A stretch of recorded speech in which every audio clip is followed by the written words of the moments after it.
नमस्कार दोस्तों। एक समय की बात है। एक सुंदर तालाब के पास एक हरा भरा जंगल था।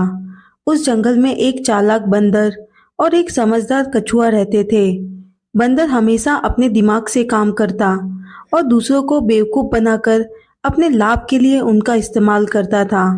वहीं कछुआ शांत और बुद्धिमान था और हमेशा दूसरों की मदद करने के लिए तैयार रहता था। एक दिन बंदर को भूख लगी और उसने सोचा कि कछुए के पास जरूर कुछ खाने के लिए होगा। उसने कछुए से कहा, मित्र कछुआ, तुम्हारे पास कुछ खाने के लिए है क्या? मैं बहुत भूखा हूँ। कछुए ने कहा, बिल्कुल, मेरे पास कुछ फल हैं। आओ, हम इसे साथ में खाते हैं। बंदर ने फल खा लिए और कछुए का धन्यवाद करते हुए चला गया। अगले दिन बंदर ने फिर वही तरकीब अपनाई। कछुए ने फिर से अपने फल बंदर के साथ बांटे। यह क्रम कई दिनों तक चलता रहा। बंदर ने सोचा कि वह कछुए को आसानी से बेवकूफ बना सकता है और उसका फायदा उठा सकता है।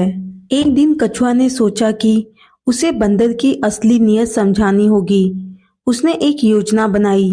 अगले दिन जब बंदर फिर से खाने के लिए आया, कछुए ने कहा, आज मैंने एक विशेष फल पाया है जो तालाब के दूसरी ओर है। अगर तुम मेरे साथ चलो तो हम दोनों उसे खा सकते हैं। बंदर उत्साहित हो गया और कछुए के साथ चल पड़ा।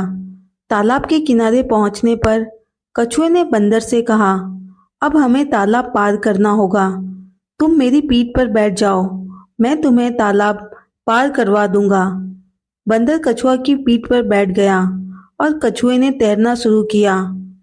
तालाब के बीच में पहुंचकर कछुए ने अचानक से रुकते हुए कहा, मुझे लगता है कि तुम्हें अब सच बताना चाहिए। तुमने मुझे कई दिनों से बेवकूफ बनाकर मेरा खाना खाया है। बंदर डर गया और बोला, मुझे माफ कर दो, मैं लालची हो गया था।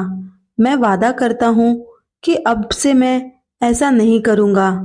कछुए ने कहा, ठीक है, मैं तुम्हें माफ कर देता हूँ, लेकिन याद रखना, दूसरों का फायदा उठाना कभी सही नहीं होता।